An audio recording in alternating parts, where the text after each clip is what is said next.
Bom dia. Muito bom. Continuar a exaltar o Senhor.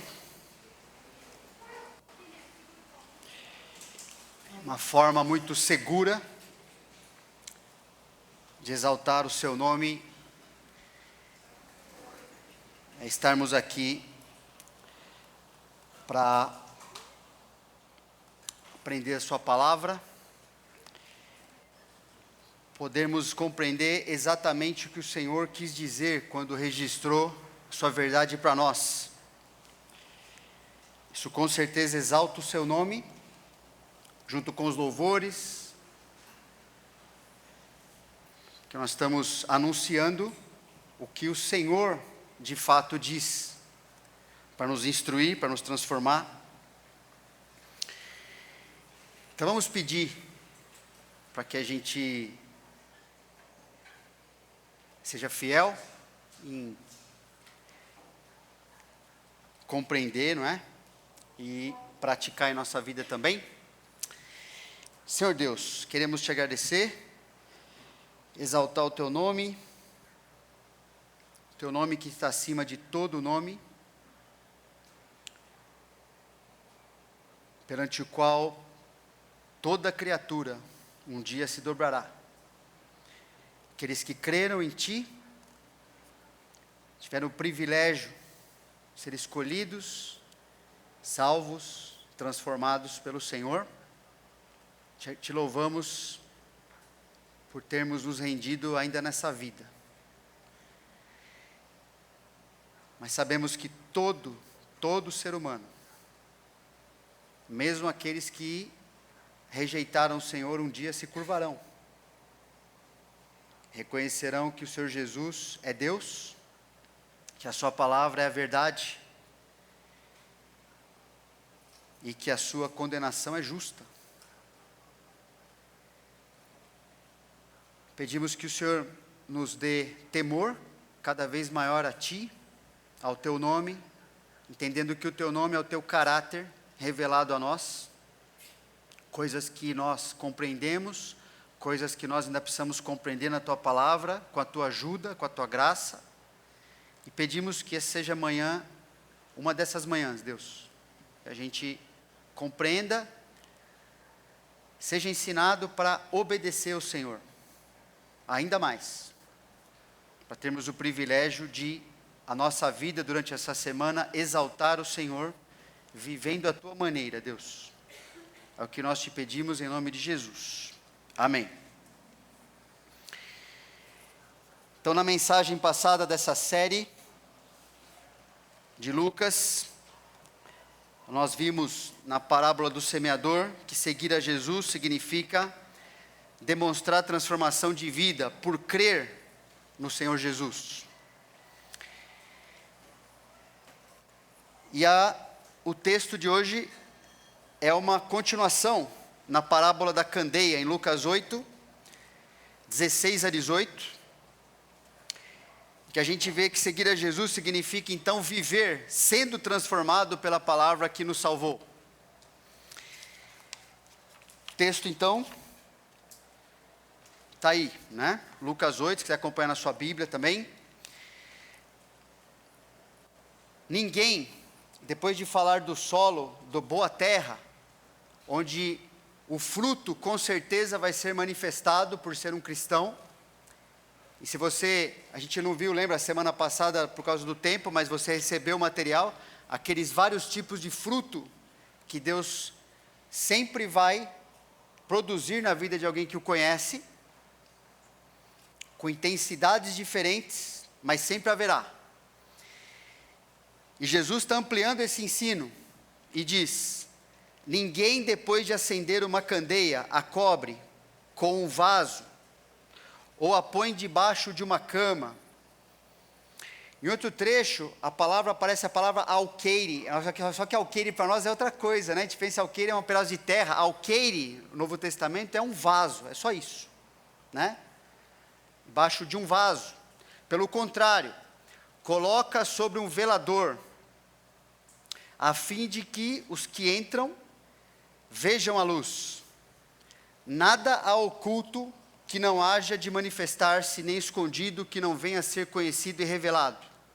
Vede, pois, como ouvis, porque ao que tiver, se lhe dará, e ao que não tiver, até aquilo que julga ter lhe será tirado.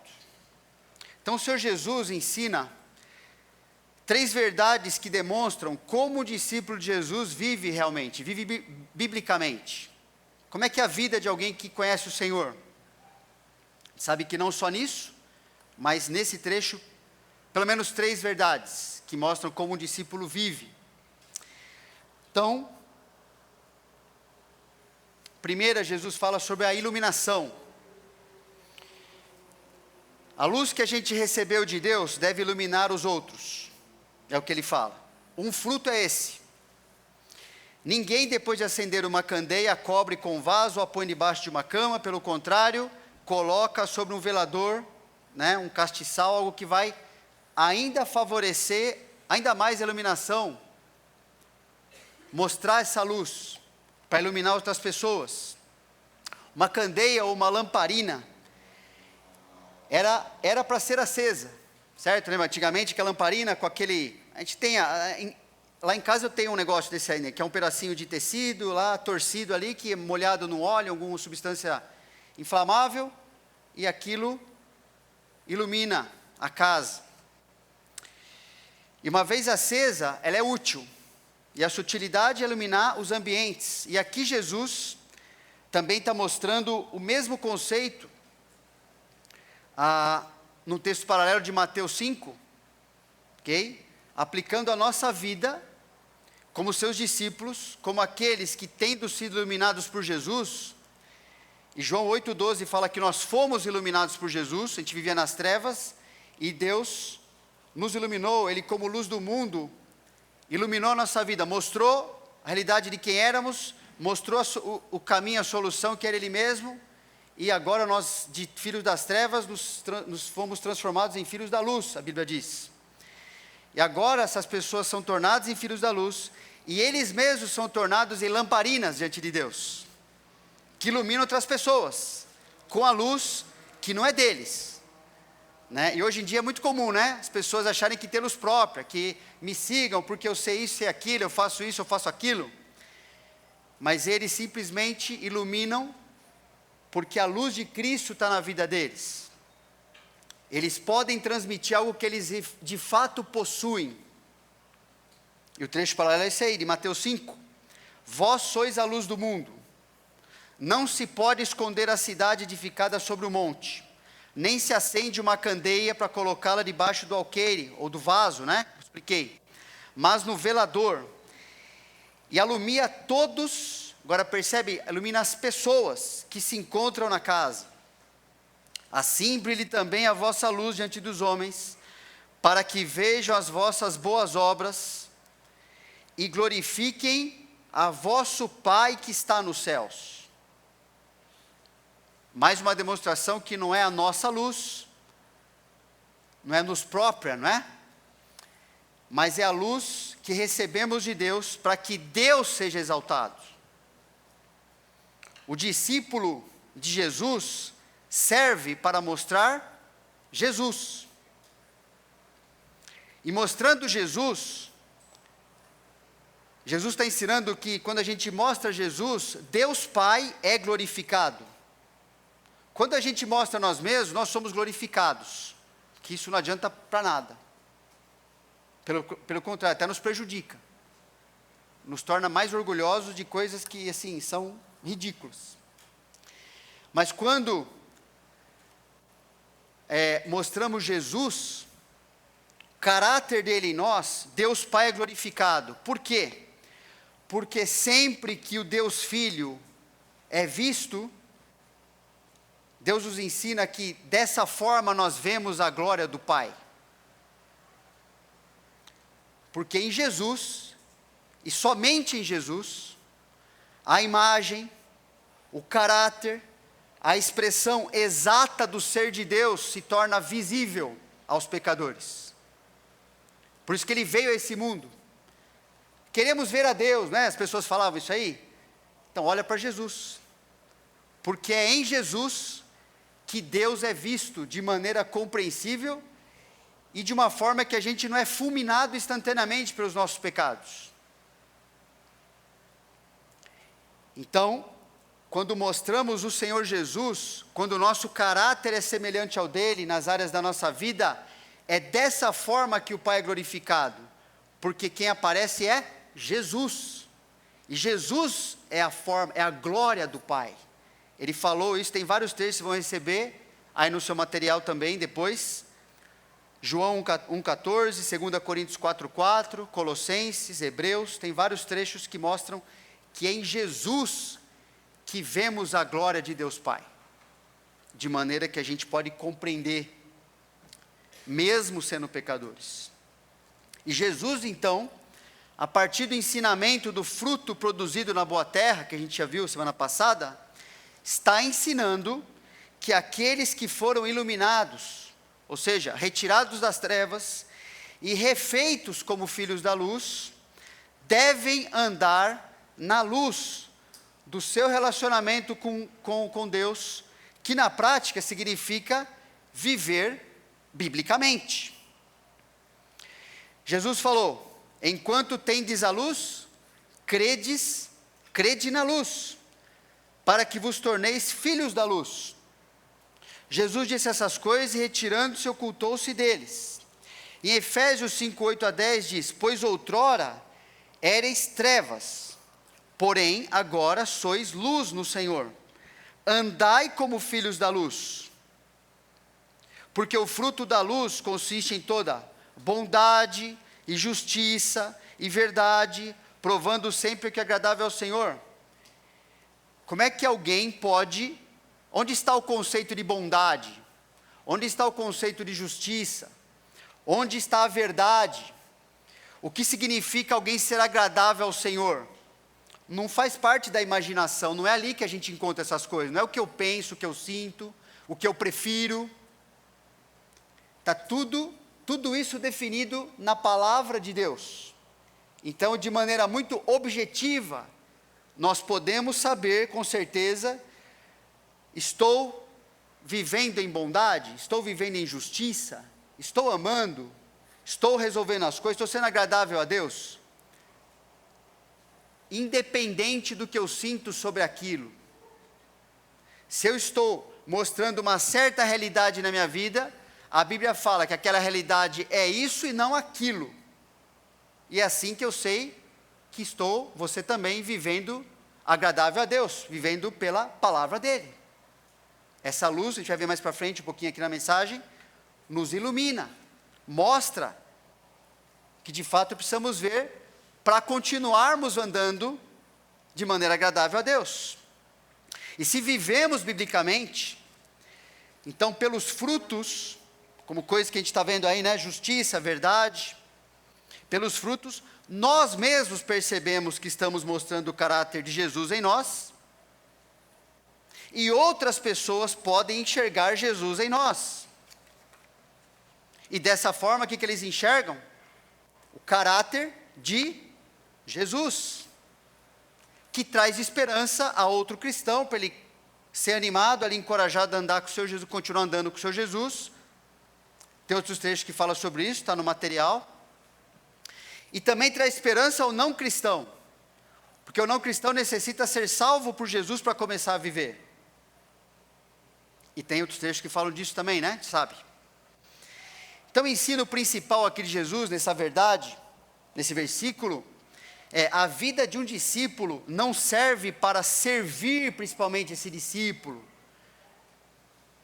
Muito diferente, né, do que é pregado aí fora, do que as pessoas de todo o movimento, muitas vezes dito cristão, que aparentemente tiram as pessoas do mundo e oferecem justamente coisas do mundo para elas continuarem vivendo para si mesmas. Não tirou nada, nenhuma pessoa daquele lugar. É mentira, isso é falso. Você simplesmente alimentou agora o coração dela com algo aprovado por ela mesma, que agrada o seu coração, mas agora tem a impressão de que Deus está dentro daquela bagunça lá, mas não está. que a vida de um discípulo não é para ele mesmo ficar se servindo, muito menos ficar se servindo, né, do que está sempre na moda, infelizmente, das bênçãos de Deus, sem ter nem relacionamento, nem se importar com o que Deus diz na sua palavra. Isso é totalmente estranho, isso é diabólico, a Bíblia diz. Isso faz parte do pacote de doutrinas demoníacas. Então a vida de um discípulo, ela serve, né? Não é para servir para ele mesmo, ou o que ele pensa, ou o que ele sente sobre si mesmo, o que ele acha, mas ao que ele quer fazer da sua vida, de acordo com os propósitos de Deus. Para isso que serve. À medida que a vida dele evidencia o caráter de Jesus às outras pessoas, ele está vivendo como discípulo, é assim que um discípulo vive. Por isso já começa a pensar algumas implicações. Não existe discípulo nenhum crescendo de maneira isolada. Nós falamos isso muito aqui na igreja. E cada vez temos que falar isso aí, porque existem teologias competindo muito com essa verdade.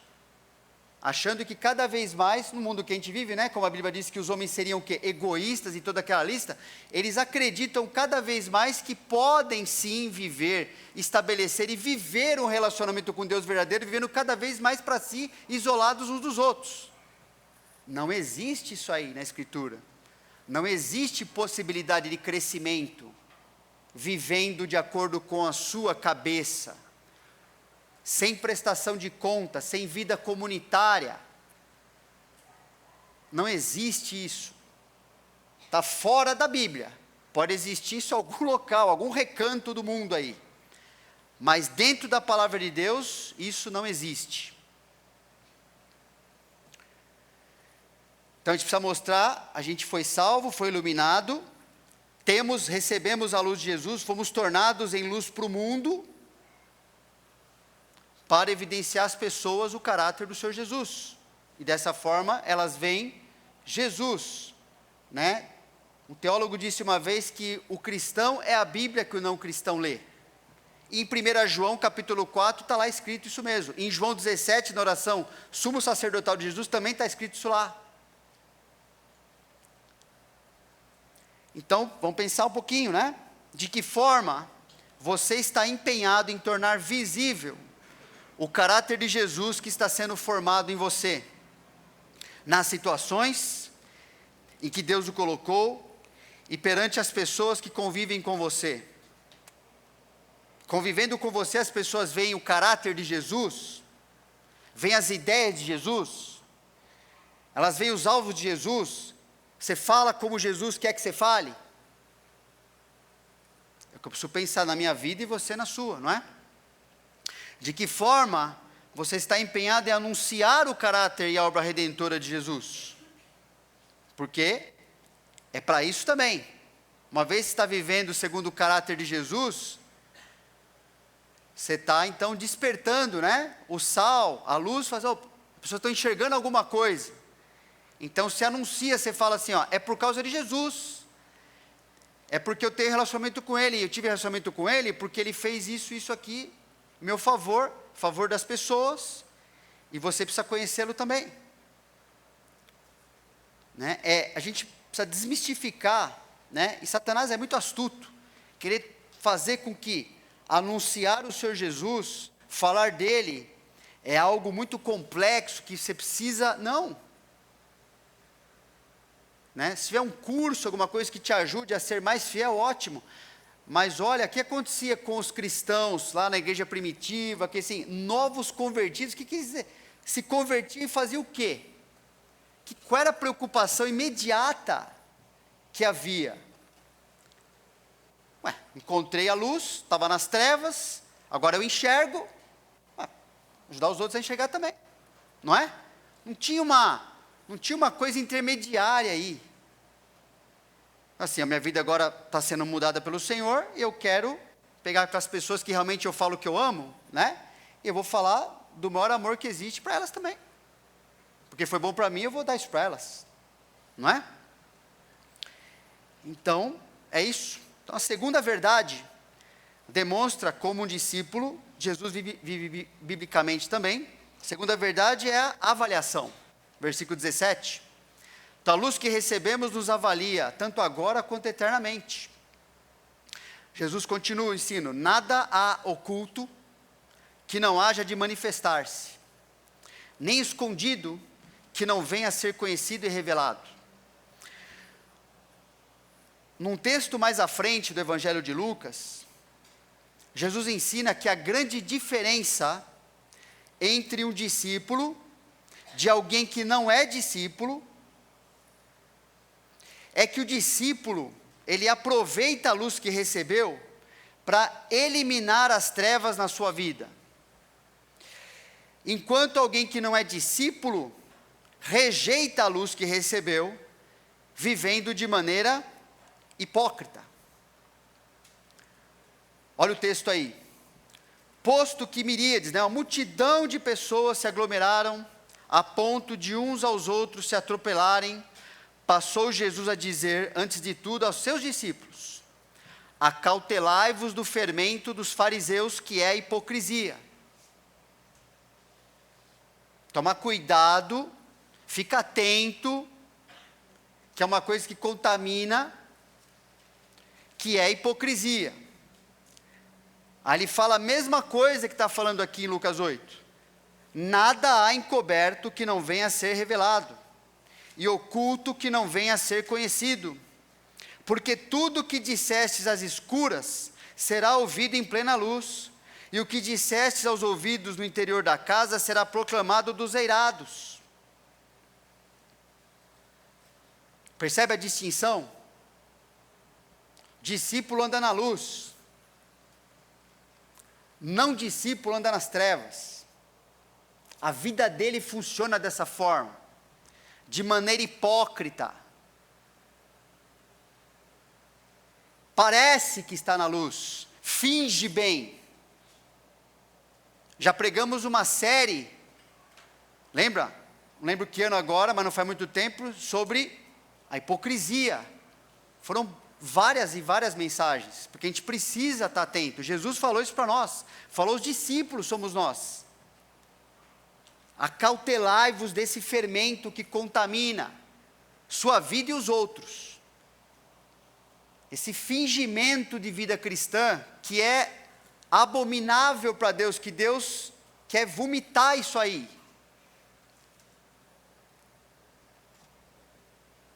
Porque a gente está buscando o quê? Uma vida agradável, aprovada pelo Senhor, biblicamente aprovada, que é o único jeito, né? A gente acabou de ver isso aí.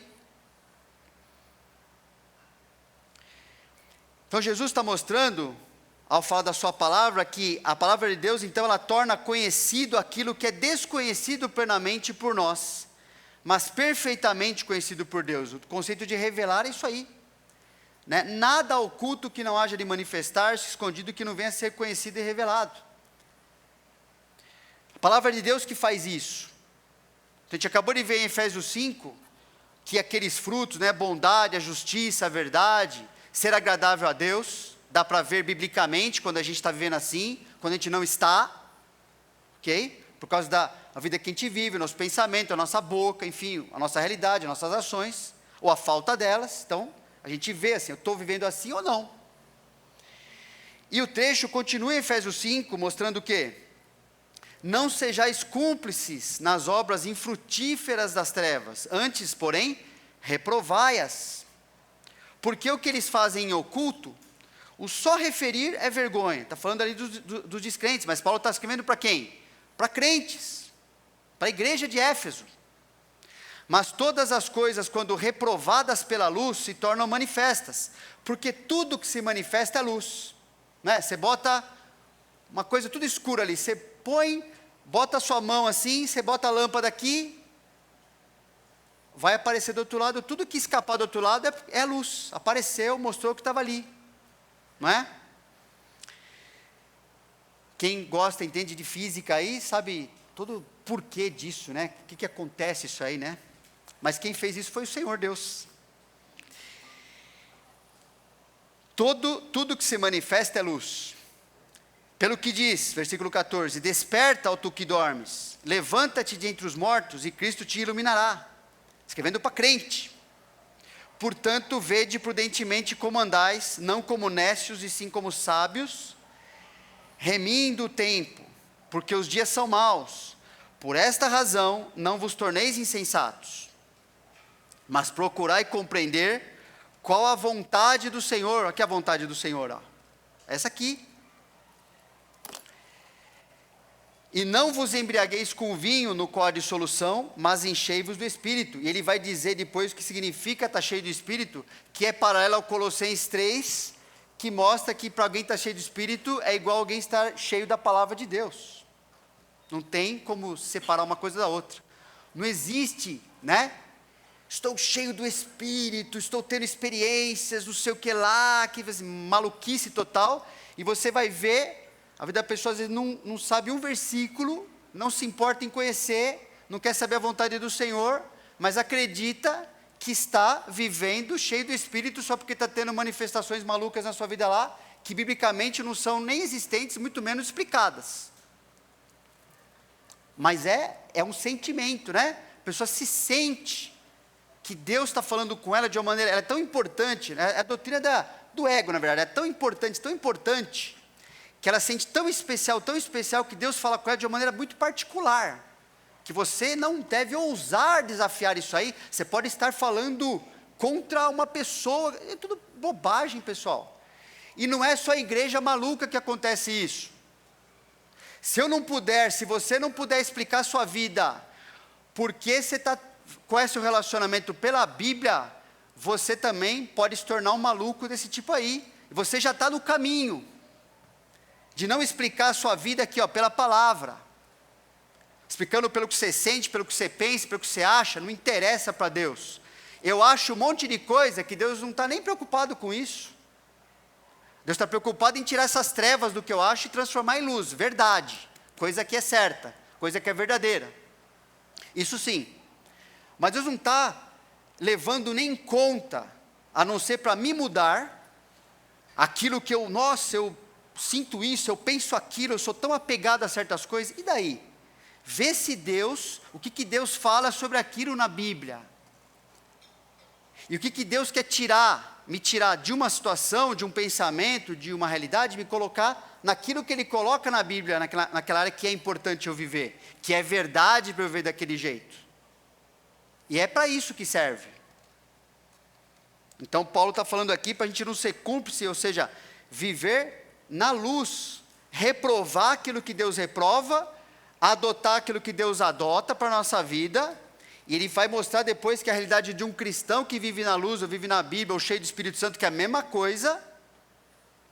Aí ele vai mostrar relacionamento com Deus de maneira objetiva, o que é aquilo que acontece de verdade, o que acontece no relacionamento com as pessoas de Deus, o que acontece com as pessoas que não são de Deus, o que acontece na sua família, o que acontece no seu emprego, o que acontece com os seus filhos, tudo isso aí.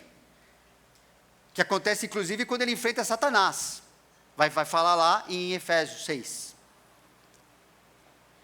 De maneira muito objetiva na Bíblia.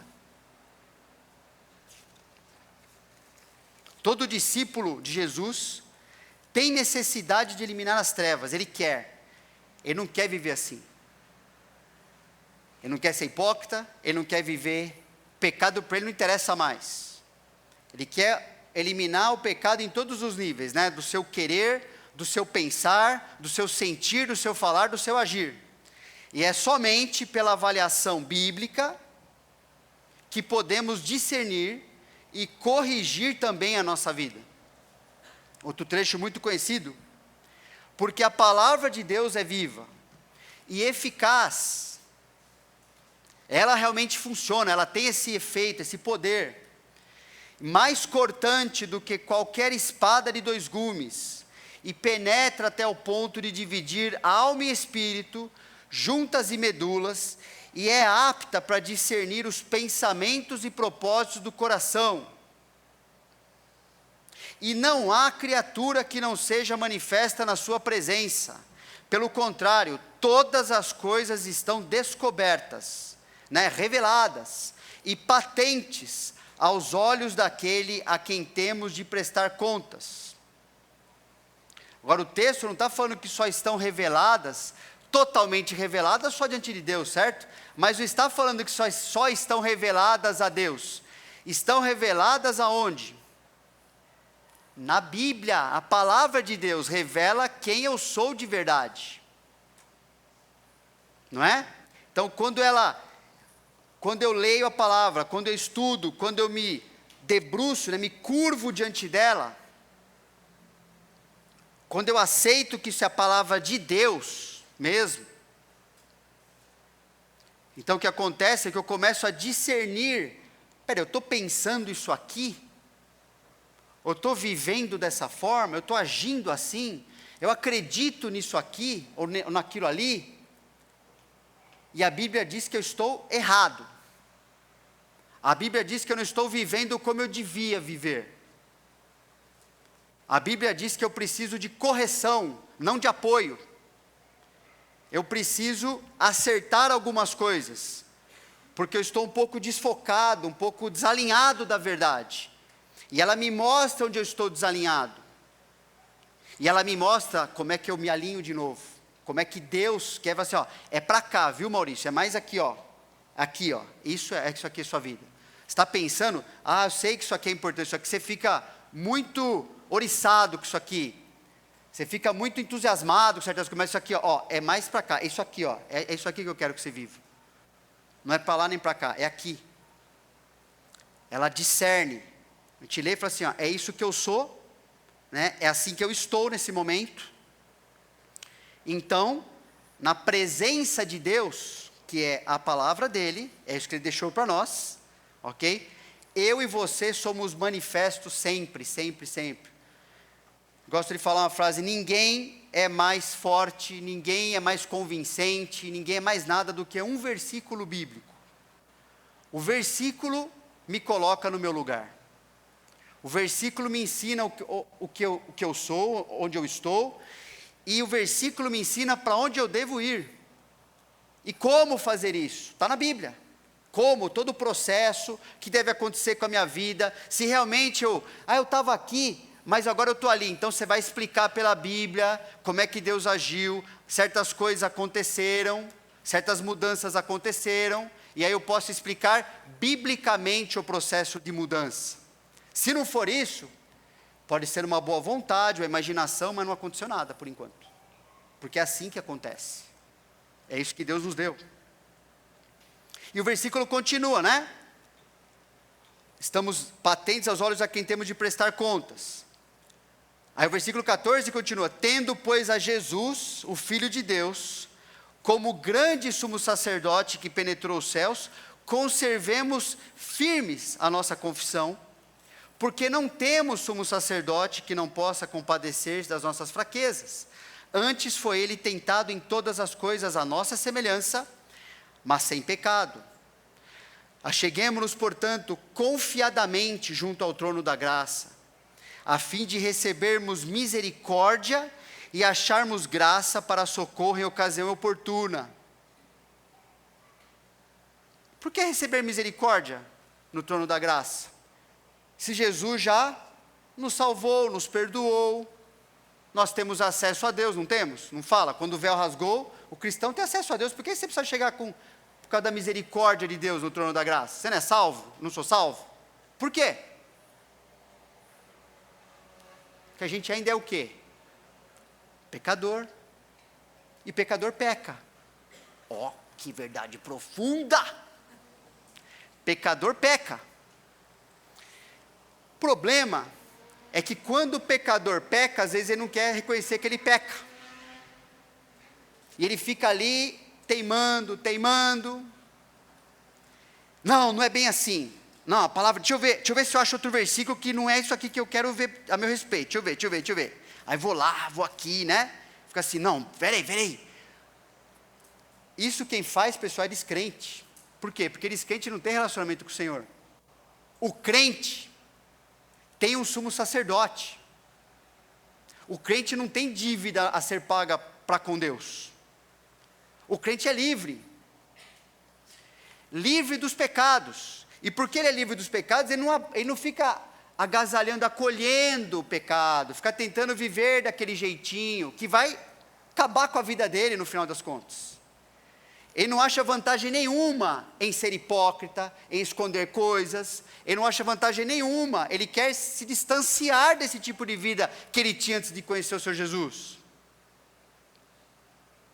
Então, quando Deus, por meio da sua palavra, revela a realidade da nossa vida, quem eu sou, quem você é, Ele está revelando a nós e aos outros que conhecem a gente, a condição do nosso coração e apontando para as mudanças que a gente deve fazer. E por mais difícil que seja essa confrontação, um discípulo almeja viver somente desse jeito. Por quê? O texto está falando.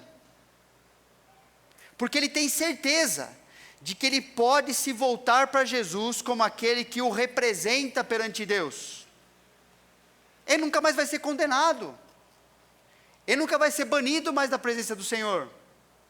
Ele é filho, ele é filha. Ele se achega a Deus. O Senhor mostrou uma coisa errada na minha vida? Obrigado, Senhor. Obrigado. Ele se achega a Deus. Então ele sabe que Jesus o representa perante o Pai.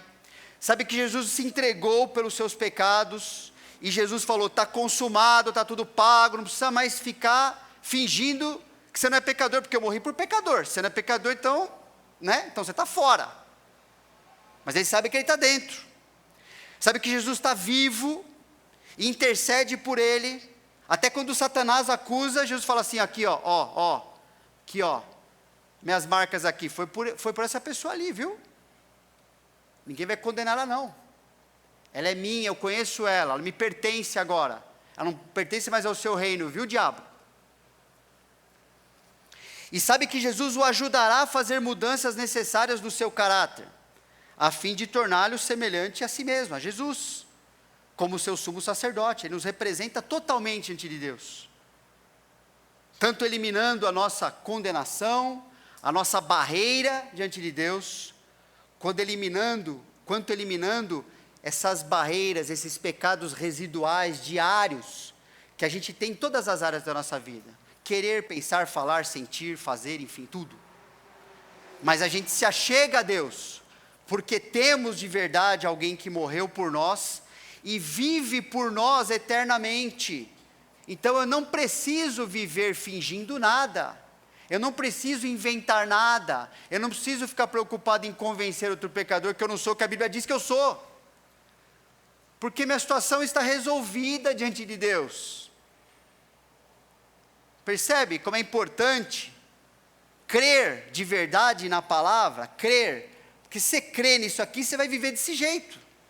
Se você crer diferente, você vai fazer outra coisa com a vida. De que forma você está empenhado em se autoavaliar, segundo a Bíblia, nas diversas oportunidades de sua vida ser exposta à Bíblia? Por exemplo, essa aqui é uma delas. Nesse exato momento, o Senhor está vendo o seu coração. Não está?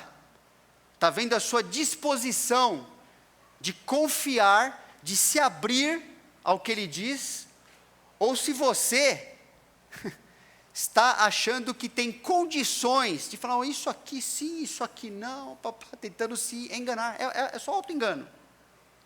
De que forma você está empenhado em fazer as mudanças bíblicas, para que as trevas em sua vida sejam eliminadas, aquilo que não presta, aquilo que atrapalha a sua corrida cristã, pecado, ou peso, e você viver na luz, manifestando o puro caráter do seu Jesus, porque nós estamos sendo purificados para ser como Ele, em tudo. Terceira verdade demonstra como o discípulo Jesus também vive biblicamente, atitude de crença ou incredulidade. Jesus fala no verso 18, a atitude do discípulo revela e determina a sua qualidade de vida espiritual. Olha que importante Jesus fala aqui, vede pois como ouvis. De que forma você está ouvindo a palavra de Deus? Porque ao que tiver se lhe dará, e ao que não tiver até aquilo que julga ter, lhe será tirado. A gente já estudou sobre essa passagem, Jesus já tinha falado sobre isso lá no começo de Lucas, mostrando essa verdade bíblica, não é? Que se não há um aproveitamento, se não há uma atitude de querer aprender, até o que a pessoa pensa que tem vai ser arrancado dela, vai ficar sem nada.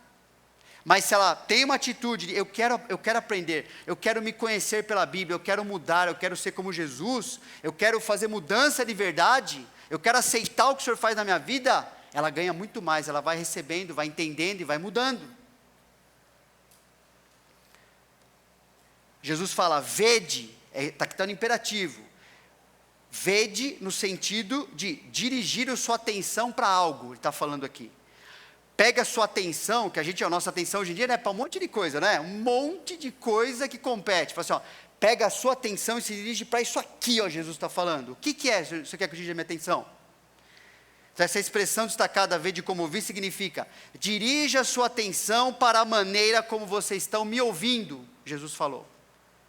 Presta atenção como é que você ouve o que eu digo para vocês.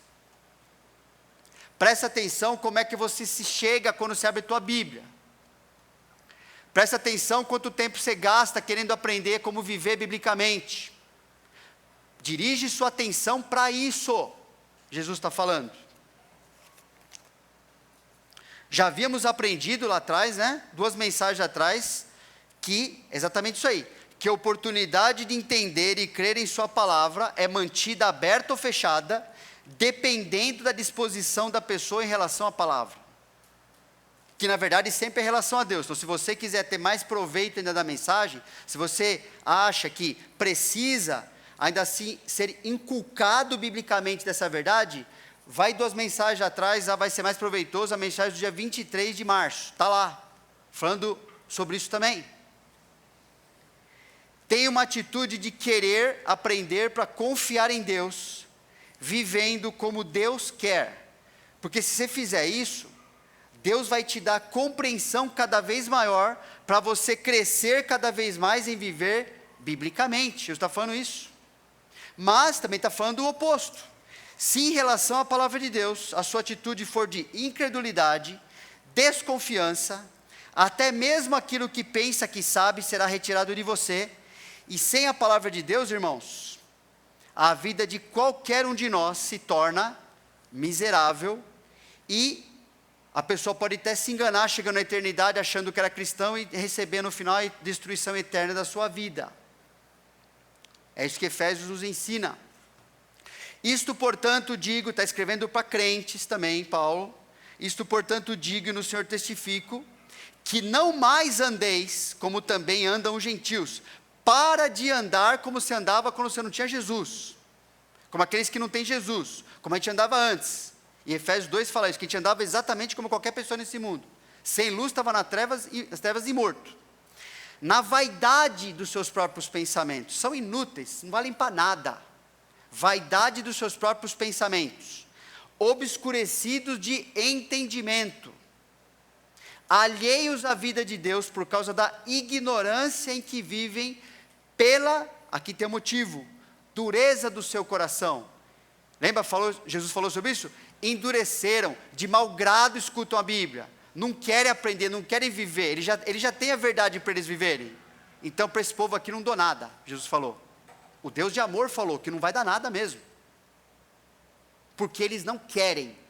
Jesus não vai ficar dando pérola para porco nenhum vai receber. Recebeu o que Deus quer para a sua vida, abraça, curva a sua cabeça, começa, como é que eu vou viver agora desse jeito? Obrigado Senhor, obrigado quem o Senhor usou para me ajudar. Vive assim, porque senão você vai ficar tão enganado, tão iludido, né? E vai ser destrutivo. Ele fala, os quais, versículo 19, tendo se tornado insensíveis, agora não entra a mesma verdade, se entregaram à dissolução, uma vida completamente desregrada, para com avidez, vontade, agora a vontade deles, que devia ter sido dirigida para a palavra de Deus, agora estão pegando toda a sua vontade para cometerem toda a sorte de impureza. É assim, o cristão chega num ponto desse, porque ele rejeitou lá antes. Está não estava nem aí. No máximo, às vezes era ouvir de domingo a Bíblia, e mesmo assim, muitas vezes, com o coração, tipo assim, nossa, isso aqui, olha, porque isso e aquilo, eu não quero, deixa eu ver o horário aqui. Gente, atitude Jesus está falando. Estamos diante da Bíblia, ela é a nossa vida, diante de Deus. Se tiver alguma coisa mais importante que você precise fazer nesse momento, pode ter certeza, nós aqui não queremos atrapalhar. Não queremos. É uma reunião de discípulos, de pessoas que estão buscando o Senhor também, estão aqui com a gente, que são sempre bem-vindas para beber a fonte, da fonte, que é a Bíblia, para andar como Jesus, para perceber que só tem pecador aqui que também está aprendendo a ver como Jesus. Se tiver algo mais importante que isso, inclusive para a eternidade, no conceito da eternidade, qualquer pessoa pode ficar à vontade. Mas se isso é a coisa mais importante, então nossa atitude tem que mostrar isso também, não é? Porque eu sei demonstrar tudo que é importante para mim. Olha, eu fico empolgado, eu fico animado, eu torço, eu me esforço, eu sei, você também sabe demonstrar tudo o que é importante para você. E Deus sabe o que você está fazendo, e eu também, cada dia. E Ele está falando para nós isso aqui, não é para agora eu estou culpado. Nós temos sumo sacerdote, irmão. Você está vivendo assim? Se aproxima de Deus para Ele fazer as mudanças. Esperança, irmãos, é muito bom. O ruim é não ser corrigido, não é? É achar que eu estou bem, e eu estou lá na UTI, não estou bem. E Paulo continua, mas não foi assim que aprendesse, confronta o que não deve fazer, o que deve eliminar da nossa vida. Ele fala, mas não foi assim que aprendestes a Cristo, se é que de fato tendes ouvido e nele fostes instruídos, segundo é a verdade em Jesus, no sentido de que quanto ao trato passado vos despojeis do velho homem, que se corrompe segundo as concupiscências do engano, e vos renoveis no espírito do vosso entendimento, e vos revistais do novo homem, criado segundo Deus em justiça e retidão, procedentes da verdade. Essa palavra, aprendestes, que está aqui, é o verbo mais importante para se referir ao discipulado cristão. Que significa aprender por ser discípulo, por seguir alguém a ponto de praticar o que essa pessoa está fazendo. A palavra mantano significa isso. A palavra mais importante. Aprender por seguir. Não somente por ouvir. Então é importante conhecer ou saber a ponto de praticar o quê? Então o próprio texto está esclarecendo, não é? O que está falando aqui? Eu preciso praticar o fato de abandonar aquilo que Deus reprova, a luz reprovou aquilo, é trevas. Viver de acordo com o que é luz, que a Bíblia fala o que é, por causa agora de uma crença renovada na Bíblia. A palavra me ensinou agora, é isso que eu creio agora. Eu não sabia, agora eu sei. Eu acreditava diferente, agora eu acredito no que Deus falou, exatamente aquilo ali. Então o cristão só está aprendendo a seguir a Cristo, fala assim, é assim que se aprende a Cristo, é assim que se aprende a ser discípulo. O cristão só está aprendendo a seguir a Cristo como discípulo, à medida que vai aprendendo a pensar biblicamente sobre determinado assunto. Então, vos renovei o espírito do vosso entendimento. E a ponto de descrer, né, abandonar o modo de vida anterior, ou que ele vive agora, que trouxe lá das trevas também. Vos despojeis do velho homem, que se corrompe, ele é corrupto, segundo as concupiscências do engano, e passa a crer, ou seja, viver como um cristão, naquele assunto, naquela determinada área da sua vida, e aí vos revistais, né? Isso que significa, vos revistais do novo homem. Você foi criado para viver como cristão, não como não cristão. Em outras palavras, só existe conhecimento cristão verdadeiro, só existe discipulado verdadeiro acontecendo, à medida que verdadeira transformação de vida pode ser atestada e explicada biblicamente. Não tem segredo, não tem coisa escondida, não tem veja bem, não tem o que eu sinto, o que eu penso, é tudo bobagem. Se eu posso atestar e explicar minha vida pela Bíblia, discípulo. Se eu não posso, precisa corrigir para ser discípulo, para viver como discípulo. E se eu não sou discípulo ainda, é pela Bíblia que você vai encontrar o Senhor Jesus, crer nele, para ele começar, como discípulo, a transformar a sua vida também. Como faz com a vida de qualquer um que o conhece. Por isso que é impossível, portanto, mentira, que alguém que rejeita as verdades mais básicas da Bíblia, e continua vivendo segundo as concupiscências do seu coração, como Paulo está falando lá, tenha condições de compreender, ou até querer algo mais profundo, mais bonito, olha, espiritual. Mentira, mentira. Porque Deus criou, Jesus criou essa dinâmica, ok? Vou dar mais para quem vive de acordo com a Bíblia. E quem não vive, eu vou tirar tudo de você. Você vai ficar só com você mesmo. Isso é muito triste, é muito destruidor. É o que Paulo fala em 1 Coríntios. Ora, o homem natural não aceita as coisas do Espírito de Deus, porque eles são o quê? Loucura. E não pode entendê-las, porque elas se discernem espiritualmente. Porém, o homem espiritual julga todas as coisas. Ele tem como avaliar todas as coisas, mas ele mesmo não é julgado por ninguém. Quando querem avaliar, ele vai abrir a Bíblia e fala assim, não, isso aqui está errado, só critério de avaliação não é verdadeiro, não é certo. Pois quem conheceu a mente do Senhor, que é a Bíblia, que o possa instruir, tem alguma coisa maior que isso aí? Não tem nada maior que isso aí. Nós, porém, temos a mente de Cristo. Recebemos a sua palavra e recebemos a capacidade de compreender e viver do jeito que ela ensina. Eu, porém, é o que Paulo fala, para crentes, eu, porém, irmãos, não vos pude falar como a espirituais, e sim como a carnais, como a crianças em Cristo, leite vos dei a beber, não vos dei alimento sólido, porque ainda não podia suportá-lo, nem agora ainda podeis, porque ainda sois carnais. Porquanto havendo entre vós ciúmes e contendas, não é assim que sois carnais e andais segundo o homem? O que Paulo está falando aqui? A mesma coisa que Jesus falou. Está afirmando que uma pessoa não pode compreender a Bíblia, nem aceitá-la de bom grado para a sua vida, como sendo uma bênção de Deus para transformá-la, por causa da sua incredulidade como descrente, e de sua incredulidade como crente. E essa incredulidade do cristão se manifesta por ele viver como não cristão, Paulo está falando, de maneira o quê?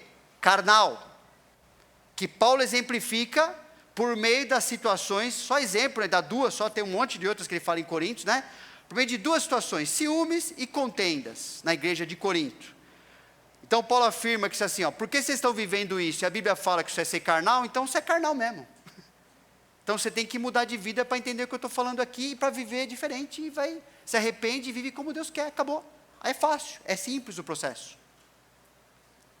Paulo afirma que um cristão carnal está vivendo incredulidade na palavra de Deus. Né? A Bíblia foi lá no coração, discerniu, a espada entrou, mas ele tirou a espada. Eu não quero isso aqui. Eu não aceito, eu criei uma reputação, eu quero ser hipócrita, eu quero fingir que eu sou o que eu não sou. Eu quero ver assim, porque assim eu consigo o que eu quero. Dos outros, né? De Deus nunca, mas das pessoas eu até consigo. Então, Paulo afirma que um cristão carnal está vendo uma incredulidade na palavra de Deus, de certa forma pior, né, do que um descrente, porque o descrente não tem nada. Agora um cristão tem. Um cristão conhece. Um cristão é cristão. Ele é filho da luz. Porque ele está vivendo então, como se não conhecesse a Deus e sua palavra. Como é que ele vive como crente, tem todos os meios para viver biblicamente, mas deixa de avaliar e corrigir sua vida pela Bíblia? Finalizando com essas perguntas, pergunte a Deus sobre sua disposição a aprender a Bíblia para viver somente por meio dela. Confesse a Deus qualquer indisposição ou atitude de incredulidade. Estabeleça o compromisso de ter confiança, reverência, atenção e dedicação a aprender o que a Bíblia diz sobre qualquer assunto, especialmente aqueles assuntos que estão sendo mostrados na sua vida. Estabeleça o compromisso de viver unicamente pela verdade bíblica perante as pessoas e situações que Deus colocou na sua vida. Amém? Agradeça a Deus. Muito. Eu preciso agradecer muito mais na minha vida. e viver muito mais pela palavra que Ele nos deu, irmãos, não é? Vamos para o nosso intervalo, mas enquanto a gente vive essa semana, não deixe essas coisas sair da tua cabeça. Se volta para isso, tá bom? Intervalo.